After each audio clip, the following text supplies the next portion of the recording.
بسم اللہ الرحمن الرحیم۔ حفاظت قرآن کا ہی ہم پارٹ 2 کر رہے ہیں۔ یہ دیکھیں ذرا، رسول پاک صلی اللہ علیہ وآلہ وسلم کی رحلت میں نے وفات، رحلت کا کیا مطلب ہے؟ وفات۔ یہ میں لکھ دیتا ہوں تاکہ آپ کو لیں جی، یہ رحلت کا میننگ میں نے لکھ دیا، وفات، فوتگی۔ حضرت ابو بکر صدیق رضی اللہ تعالی عنہ نے رسول اکرم صلی اللہ علیہ وسلم کے لکھوائے ہوئے تمام اجزاء جز جو قرآن پاک کے جو حصے تھے، جو جگہ جگہ پر لکھے ہوئے تھے، آپ صلی اللہ علیہ وسلم کی مقرر کردہ ترتیب کے مطابق، جو آپ صلی اللہ علیہ وسلم نے ترتیب رکھی تھی نا، اس آیت میں، اس صورت کے ساتھ، ان آیات کے ساتھ ملانا، اسی ترتیب کے مطابق یکجا کرا کے کرا دیا۔ آیات کی ترتیب اور صورتوں کے نام وہی تھے جو رسول اللہ صلی اللہ علیہ وسلم کے حکم کے مطابق مقرر فرمائے تھے۔ اچھا بیٹا، اس میں نا تھوڑا سا بتانا ضروری سمجھتا ہوں۔ مسلمہ کذاب کے ساتھ ایک جنگ ہوئی تھی، اس جنگ میں 70 حفاظ کرام شہید ہو گئے تھے۔ اس بات سے حضرت عمر اور دوسرے صحابہ کرام کو یہ فکر لاحق ہوئی کہ اگر اسی طرح کی مزید جنگیں ہوئیں تو مطلب قرآن پاک اس دنیا سے اٹھ جائے گا۔ تو حضرت عمر کے کہنے پر حضرت ابو بکر نے اس قرآن پاک کو یکجا کروایا، اور یکجا کس نے کیا؟ حضرت زید بن حارث نے۔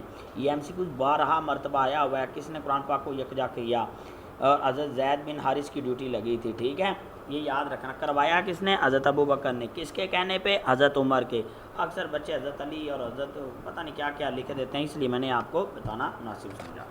دیکھیں جی، حضرت عثمان غنی رضی اللہ تعالیٰ عنہ نے اپنے عہد خلافت یعنی کہ اپنے دور حکومت میں اس کی متعدد نقول، اس کی جو قرآن پاک یکجا کروایا تھا حضرت ابو بکر نے، نقول تیار کرا کر تمام صوبائی دارالحکومتوں میں ایک ایک نسخہ بھجوا دیا، ٹھیک ہے جی، بھجوا دیا۔ اس کارنامے کی وجہ سے آپ کو جامع القرآن کہا جاتا ہے۔ یہ MCQ اور یہ شارٹ کوشچن بڑی دفعہ آیا، جامع القرآن کس صحابی کو اور کیوں کہا جاتا ہے؟ میں یہاں پر سارا انڈرلائن کر دیتا ہوں آپ کے لیے۔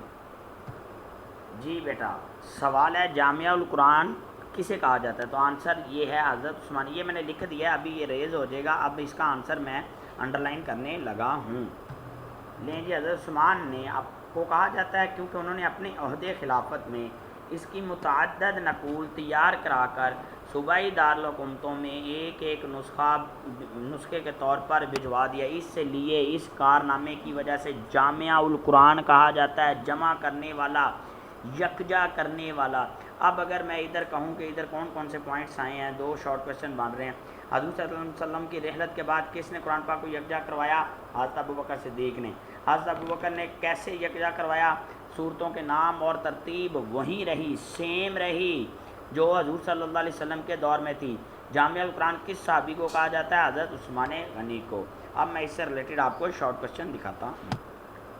لیں جی، سوال آئے گا حفاظت قرآن کے بارے میں چند سطور لکھیں۔ چند سطور سطر کی جمع، سطر لائنوں کو کہتے ہیں، ٹھیک ہے۔